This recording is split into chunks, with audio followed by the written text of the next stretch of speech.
Welcome to Lash class. B A English appreciating ഫിക്ഷനിലെ previous question പേപ്പറാണ് നമ്മൾ നോക്കുന്നത്.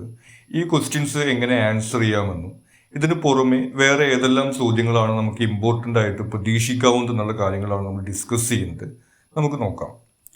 ആദ്യം നമുക്ക് ഷോർട്ട് ക്വസ്റ്റ്യൻസ് ആണ്. അതിൽ വന്നിരിക്കുന്നത് what favour did Theresa seek from the narrator. നമ്മുടെ ഹെർ ലവർ എന്നുള്ള ചാപ്റ്റർ എന്നുള്ള ക്വസ്റ്റ്യൻ ആണ്. തെരേസ നരേറ്ററിൻ്റെ അടുത്ത് അവരുടെ ലവറിന് ഒരു കത്ത് എഴുതി കൊടുക്കാൻ വേണ്ടിയിട്ടാണ് ആവശ്യപ്പെടുന്നത്. Who was Frank? Why did Eveline and Frank meet in secret? Frank എന്ന് പറയുന്നത് എവലീൻ്റെ ലവറാണ്. അവർ സീക്രട്ടായിട്ട് മീറ്റ് ചെയ്യാനുള്ള കാരണം ഇവർ തമ്മിലുള്ള റിലേഷൻഷിപ്പ് അവളുടെ ഫാദറിന് ഇഷ്ടമുണ്ടായിരുന്നില്ല. Who was Mister Boles? Mister Boles എന്ന് പറയുന്നത് ഹെർ ലവറിൽ നിന്ന് തന്നെ വരുന്നതാണ്. ഈ തെരേസ അവരുടെ കാമുകനാണ് എന്ന് പറഞ്ഞിട്ട് കത്തെഴുതാൻ വേണ്ടി ആവശ്യപ്പെടുന്ന ആളുടെ പേരാണ് Mister Boles. Why did Jack's mother stop speaking all together when Jack was around? Paper menagerie എന്നുള്ള ക്വസ്റ്റ്യൻ ആണ്. ജാക്കിന്റെ അമ്മ അവൻ അടുത്തുള്ള സമയത്ത് സംസാരിക്കാതായത് എന്തുകൊണ്ടാണ് ചോദിക്കുന്നത്. ജാക്കിന് അമ്മ ചൈനീസ് സംസാരിക്കുന്നത് ഇഷ്ടമായിരുന്നില്ല. അത് മാത്രമല്ല, അവർക്ക് കറക്റ്റായിട്ട് ഇംഗ്ലീഷ് സംസാരിക്കാൻ അറിയാത്തതിനെ അവൻ വിമർശിക്കുകയും ചെയ്തിരുന്നു. അങ്ങനെയാണ് അവർ തമ്മിൽ സംസാരിക്കാതാവുകയും ഇവനുള്ളപ്പോൾ അവൻ്റെ അമ്മ സംസാരിക്കാതെ വരുന്നയും സാഹചര്യം ഉണ്ടായത്. What are the items inside the biscuit? ഇനി ദ ലെറ്ററിൽ നിന്നുള്ള ക്വസ്റ്റ്യൻ ആണ്. അവിടെ നെല്ലിയുടെ ബിസ്ക്കറ്റിനകത്ത് എന്തൊക്കെയാണ് ഉണ്ടായിരുന്നാണ് ചോദിച്ചിട്ടുള്ളത്. അതിൽ ഈ നെല്ലിയുടെ മകളുടെ ഫോട്ടോഗ്രാഫ്സ്, അവരുടെ സിറ്റിസൺഷിപ്പ് സർട്ടിഫിക്കറ്റ്, അതുപോലെ മകൾക്ക് കൊടുക്കാൻ വേണ്ടി വെച്ചിരുന്ന ഒരു സിൽവർ നെക്ലസ് തുടങ്ങിയിട്ടുള്ള കാര്യങ്ങളാണ് അതിനകത്ത് ഉണ്ടായിരുന്നത്. What was the lieutenant's experience at the party he attended with his sister? ഇനി ഹോം കമ്മിങ്ങിൽ ലെഫ്റ്റനന്റ് സിസ്റ്ററിന്റെ കൂടെ പാർട്ടിക്ക് പോയപ്പോൾ ഉണ്ടായ അനുഭവമാണ് ചോദിച്ചിട്ടുള്ളത്. അയാൾക്ക് അവിടെയും ഒറ്റപ്പെടലും ഏകാന്തതയും തന്നെയാണ് അനുഭവിക്കുന്നത്. നമുക്കറിയാം, ഐസൊലേഷനും ലോൺലിനെസ്സുമാണ് അയാൾ അവിടെ അനുഭവിക്കുന്നത്. കാരണം ഇയാൾ പറയുന്നത് അവർക്ക് മനസ്സിലാവുന്നതില്ല. മാത്രമല്ല, അവർ പറയുന്നതെല്ലാം ഹിപ്പോക്രസി ആയിട്ടാണ് അയാൾക്ക് ഫീൽ ചെയ്തിരുന്നത്. What is A fable? Give example. ഇനി ഫേബിൾ എന്താണെന്നാണ് ചോദിക്കുന്നത്. നമ്മുടെ ഫസ്റ്റ് മൊഡ്യൂളിനുള്ള ക്വസ്റ്റ്യൻ ആണ്. ഫേബിൾ എന്ന് പറയുന്നത് മൃഗങ്ങളെയും അതുപോലെ പ്രകൃതിയിലെ കാര്യങ്ങളെയും കഥാപാത്രങ്ങളാക്കിക്കൊണ്ട് ഒരു ഗുണപാഠം അവതരിപ്പിക്കുന്ന കഥകളെയാണ് ഫേബിൾ എന്ന് പറയുന്നത്. നമ്മുടെ ആമയുടെയും മുയലിൻ്റെയും കഥ അതിൻ്റെ നല്ലൊരു ഉദാഹരണമായിട്ട് നമുക്ക് പറയാവുന്നതാണ്. Explain flat characters and round characters. വീണ്ടും ഫസ്റ്റ് മൊഡ്യൂൾ എന്നുള്ള ക്വസ്റ്റ്യൻ ആണ്. ഫ്ലാറ്റ് ക്യാരക്ടേഴ്സ് എന്ന് പറയുന്നത് ഈ കഥയുടെ ഉടനീളം ഒരേ സ്വഭാവം തന്നെ കാണിക്കുകയും കാര്യമായിട്ടുള്ള ഡെവലപ്മെന്റ് വരാത്തയും ക്യാരക്ടേഴ്സാണ്. റൗണ്ട് ക്യാരക്ടേഴ്സ് എന്ന് പറയുന്നത് കഥ പുരോഗമിക്കുന്നതനുസരിച്ചിട്ട് അവരുടെ ക്യാരക്ടറിനകത്തും മാറ്റങ്ങൾ ഉണ്ടാവുന്ന, ചേഞ്ച് ഉണ്ടാവുന്ന തരത്തിലുള്ള ക്യാരക്ടേഴ്സാണ് റൗണ്ട് ക്യാരക്ടേഴ്സ് വരുന്നത്.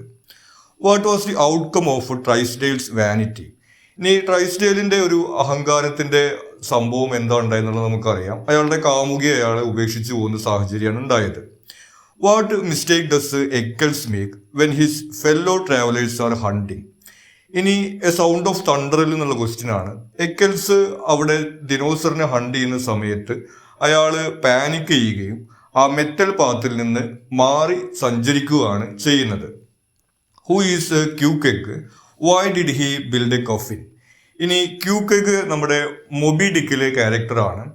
അയാൾ ഒരു ശവപ്പെട്ടി ഉണ്ടാക്കാൻ വേണ്ടിയിട്ട് അവിടെ കാർപ്പൻറ്ററോട് പറയുന്നുണ്ട്. കാരണം അവരുടെ യാത്ര മരണത്തിലേക്കാണ് പോകുന്നുള്ള കാര്യം അയാൾ തിരിച്ചറിയുന്നു. What is speculative fiction? Speculative fiction എന്ന് പറയുന്നത് യാഥാർത്ഥ്യത്തിൽ നിന്ന് മാറിക്കൊണ്ട് സാങ്കല്പികമായിട്ടുള്ള കാര്യങ്ങളെ കുറിച്ച് എഴുതുന്നതാണ് സ്പെക്കുലേറ്റീവ് ഫിക്ഷനകത്ത് വരുന്നത്. നമ്മുടെ സയൻസ് ഫിക്ഷൻ, അതുപോലെ ഫാന്റസി തുടങ്ങിയവയൊക്കെ ആ ഗണത്തിൽ വരുന്നതാണ്. What is the tragedy of boxer? ഇനി ആനിമൽ ഫാമിലെ ബോക്സറിനെ നമുക്ക് അറിയാവുന്നതാണ്. അയാൾ വളരെ ഹാർഡ് വർക്കിംഗ് ആയിട്ടുള്ളൊരു ഹോഴ്സ് ആയിരുന്നു. പക്ഷെ അവസാനം അയാൾക്ക് വയ്യാതാവുന്ന സമയത്ത് അറവുശാലയിലേക്ക് കൊണ്ടുപോവുകയാണ് അതിനെ ചെയ്തത്. What was the cause for the animal rebellion? ഇനി ആനിമൽ ഫാമിനകത്ത് വിപ്ലവം ഉണ്ടാവാനുള്ള കാരണം ഓൾഡ് മേജറിന്റെ ടീച്ചിങ്സും അയാളുടെ തോട്ട്സുമാണ് അങ്ങനെ ഒരു വിപ്ലവത്തിലേക്ക് അവരെ നയിക്കുന്നത്. Which body part has Ahab lost the വെയിൽ? ഇനി അഹാബിന് ഏത് ശരീരഭാഗമാണ് ആ തിമിംഗലം കാരണം കൊണ്ട് നഷ്ടമായത്? അയാളുടെ ഒരു കാലാണ് അയാൾക്ക് നഷ്ടമാകുന്നത്. ആ ഒരു കാര്യം നമ്മൾ ആ സിനിമയുടെ സമ്മറിയിൽ പറയുന്നുണ്ട്. അപ്പോൾ ഈ ഷോർട്ട് ക്വസ്റ്റ്യൻസിൽ നമുക്ക് പൊതുവിൽ കാണാൻ വേണ്ടി കഴിയുന്നത് മിക്കവാറും എല്ലാ മൊഡ്യൂളുകളിൽ നിന്നുള്ള ക്വസ്റ്റ്യൻസ് വരുന്നുണ്ട്. അത് മാത്രമല്ല ഏറെക്കുറെ നമ്മുടെ ടെക്സ്റ്റിലുള്ള ക്വസ്റ്റ്യൻസ് തന്നെയാണ് വരുന്നത്. അതല്ലാത്ത 2-3 ചോദ്യങ്ങൾ ഒഴിച്ചാൽ കൂടുതലും നമ്മുടെ ടെക്സ്റ്റിലുള്ള ക്വസ്റ്റ്യൻസ് തന്നെയാണ് എന്നുള്ളത് കൊണ്ട് കാര്യമായിട്ട് പ്രിപ്പയർ ചെയ്യുകയാണെങ്കിൽ നമുക്ക് നല്ല രീതിയിൽ തന്നെ അത് എഴുതാൻ വേണ്ടി സാധിക്കും. ഇനി പാരഗ്രാഫ് ക്വസ്റ്റ്യൻസ് ആണ്. ആദ്യത്തെ ചോദ്യം വന്നിരിക്കുന്നത് what is the significance of old majors speech. നമ്മൾ നേരത്തെ പറയുകയുണ്ടായി ആനിമൽ ഫാമിൽ ഈ വിപ്ലവം ഉണ്ടാവുന്നതിന് തുടക്കം കുറിക്കുന്നത് ഓൾഡ് മേജറിന്റെ സ്പീച്ചാണ്. അപ്പോൾ ആ രീതിയിലുള്ള പ്രാധാന്യമാണ് അതിന് വരുന്നത് എന്നുള്ളത് ആദ്യം തന്നെ നമ്മൾ എഴുതുക. അതിനുശേഷം ആ സ്പീച്ചിൽ അദ്ദേഹം എന്താണ് പറഞ്ഞിരുന്നത് എന്നുള്ള കാര്യങ്ങൾ നമ്മൾ പറയുക. അതായത് ഈ ഹ്യൂമൻസിന്റെ ഒരു എക്സ്പ്ലോയിറ്റേഷനെ കുറിച്ചിട്ടും ആനിമൽസിന്റെ ഒരു ഫ്രീഡത്തിനെ കുറിച്ചിട്ടൊക്കെയാണ് അദ്ദേഹം പറയുന്നത്. അത്തരം ഡെവലപ്മെന്റുകൾ കൂടി നമ്മൾ അതിനകത്ത് എഴുതി ചേർക്കുക. പിന്നെ comment on the retrieval of Australian aboriginal identity in the letter. അപ്പോൾ ദ ലെറ്റർ നമുക്ക് അറിയാം ഈ അബോറിജിനൽ ആയിട്ടുള്ള കുട്ടികളെ അവരുടെ വീട്ടിൽ നിന്ന് മാറ്റി കൊണ്ടുപോകുന്നതുമായി ബന്ധപ്പെട്ടിട്ടുള്ള ഓസ്ട്രേലിയയിലെ ഒരു ഇരുണ്ട അധ്യായത്തെ കുറിച്ചിട്ട് വരുന്ന കഥയാണ്. അപ്പോൾ ആ ഒരു ഓസ്ട്രേലിയൻ അബോറിജിനൽ ഐഡന്റിറ്റി തിരിച്ചു പിടിക്കുന്നതിന്റെ ഭാഗമായിട്ടാണ് ഈ കുട്ടിയെ നെല്ലി വീട്ടിലേക്ക് തിരിച്ചു കൊണ്ടുവരാൻ വേണ്ടി ശ്രമിക്കുന്നത് എന്നുള്ള രീതിയിൽ നമുക്ക് ആ ഒരു ആൻസർ എഴുതാവുന്നതാണ്. Why did the lieutenant not feel home after home coming. ഇനി ലെഫ്റ്റനന്റ് തിരിച്ച് വന്ന സമയത്ത് അദ്ദേഹത്തിന് വീട്ടിലാണെന്നൊരു തോന്നൽ ഉണ്ടായിരുന്നില്ല എന്ന് നമ്മൾ പറഞ്ഞു. അതിന്റെ കാരണം നമുക്ക് അറിയാവുന്നതാണ്. അയാളുടെ ഒറ്റപ്പെടലിന്റെയും ഏകാന്തതയും കുറിച്ച് നമ്മൾ നേരത്തെ പറയുകയുണ്ടായി. അതുകൂടാതെ യുദ്ധത്തിനെ കുറിച്ചിട്ടുള്ള ഓർമ്മകൾ, അതുപോലെ അയാളുടെ ചിന്തകൾ, ഈ സമൂഹത്തിന്റെ ഒരു ഹിപ്പോക്രസി, അതുപോലെ ലോകത്ത് ഒരു ഭാഗത്ത് ആളുകളിന് ദുരിതം അനുഭവിക്കുന്നു, ഇതിൻ്റെയൊക്കെ ഇടയിൽ എന്താണ് ജീവിതം എന്നുള്ള കാര്യത്തിലൊക്കെയാണ് അദ്ദേഹം ചിന്തിക്കുന്നത്. അപ്പോൾ യുദ്ധവുമായി ബന്ധപ്പെട്ടിട്ടുള്ള അനുഭവങ്ങൾ വേട്ടയാടുന്നത് കൊണ്ടും അദ്ദേഹത്തിന്റെ ഈ ഒരു ചിന്തകളും അനുഭവങ്ങളും ആരോടും സംസാരിക്കാൻ കഴിയാത്തത് കൊണ്ടാണ് അദ്ദേഹത്തിന് ഇതുപോലെ നോട്ട് ഫീൽ അറ്റ് ഹോം എന്നുള്ളൊരവസ്ഥ ഉണ്ടാവുന്നത്. Write a note on different types of fiction. Different types of fiction നമ്മൾ നേരത്തെ സൂചിപ്പിച്ചു. സ്പെക്കുലേറ്റീവ് ഫിക്ഷൻ അതിൽ വരുന്ന ഒന്നാണ്. അതുകൂടാതെ റൊമാൻസ് ഫിക്ഷൻ, ത്രില്ലർ ഫിക്ഷൻ, അതുപോലെ ക്രൈം ഫിക്ഷൻ എന്നുള്ള രീതിയിൽ പല തരത്തിലുള്ള ഫിക്ഷൻസ് ഉണ്ട്. നമ്മുടെ ഫസ്റ്റ് മൊഡ്യൂളിന്റെ വീഡിയോക്കകത്ത് അതിനെ കുറിച്ചിട്ട് നമ്മൾ ഡീറ്റെയിൽ ആയിട്ട് പറയുന്നുണ്ട്. അപ്പോൾ അതൊക്കെ നമുക്ക് ഇതിനകത്ത് എഴുതാവുന്നതാണ്. Why was Jack taunted by his friends and neighbours. ഇനി ജാക്കിനെ അവന്റെ കൂട്ടുകാരും അയൽക്കാരുമെല്ലാം കളിയാക്കാനുള്ള കാരണം എന്തായിരുന്നു?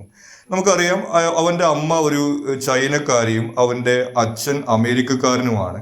അപ്പൊ അവന്റെ ആ ഒരു മിക്സ്ഡ് റേസ് ആണ് അവനെ ഇതുപോലെ കളിയാക്കുന്നതിന് കാരണമാവുന്നത്. കാരണം അവന് ചെറിയ ചൈനക്കാരുടെ ഒരു ചായയൊക്കെ ഉണ്ട്. അത്തരത്തിലുള്ള കാര്യങ്ങൾ കൊണ്ടാണ് അവന്റെ കൂടെയുള്ള ആളുകൾ അവനെ കളിയാക്കുന്നത്. Explain narrative point of view.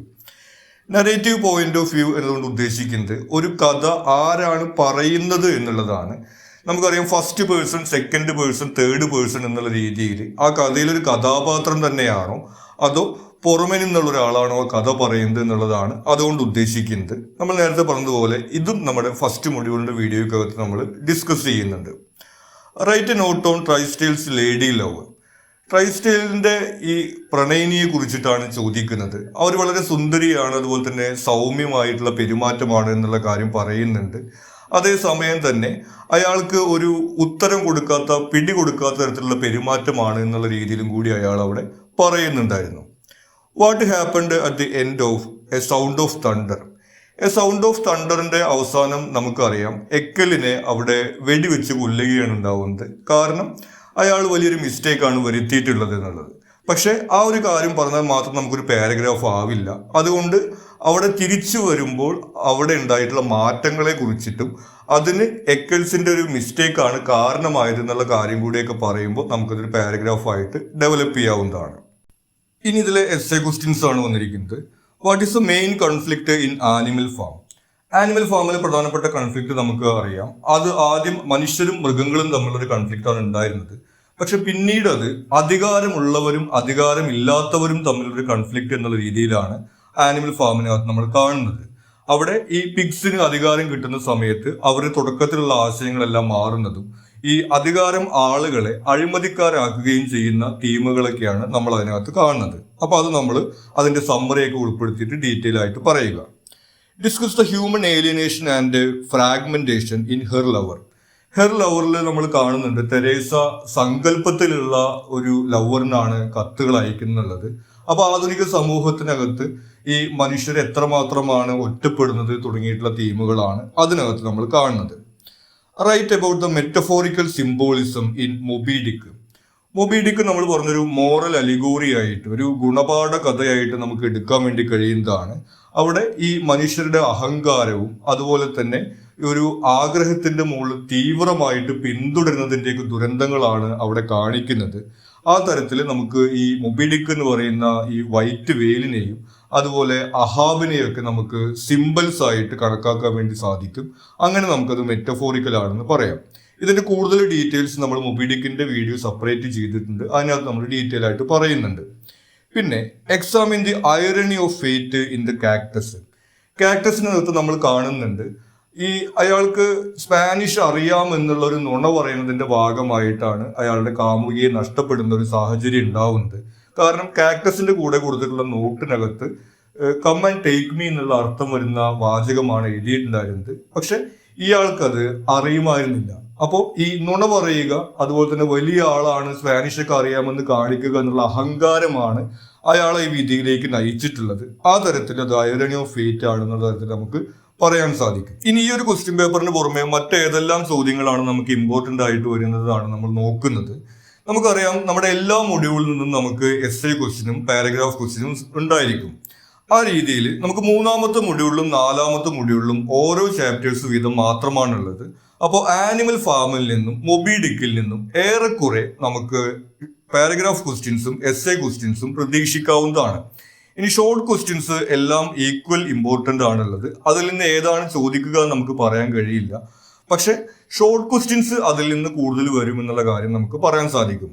പിന്നെ ഫസ്റ്റ് മൊഡ്യൂളിൽ നിന്നും ക്വസ്റ്റ്യൻസ് വരുന്നുണ്ട് നമുക്കറിയാം. അതിൽ പ്രധാനമായിട്ട് വരുന്നത് ഈ ഡിഫറെന്റ് ടൈപ്സ് ഓഫ് ഫിക്ഷൻ എന്നുള്ളത് നമ്മൾ നോക്കണം. അതൊന്നുകിൽ എസ്സേ ക്വസ്റ്റ്യൻ ആയിട്ടോ അല്ലെങ്കിൽ അതിൽ ഏതെങ്കിലും ഒരെണ്ണം പാരഗ്രാഫ് ക്വസ്റ്റ്യൻസ് ആയിട്ടോ ചോദിക്കും.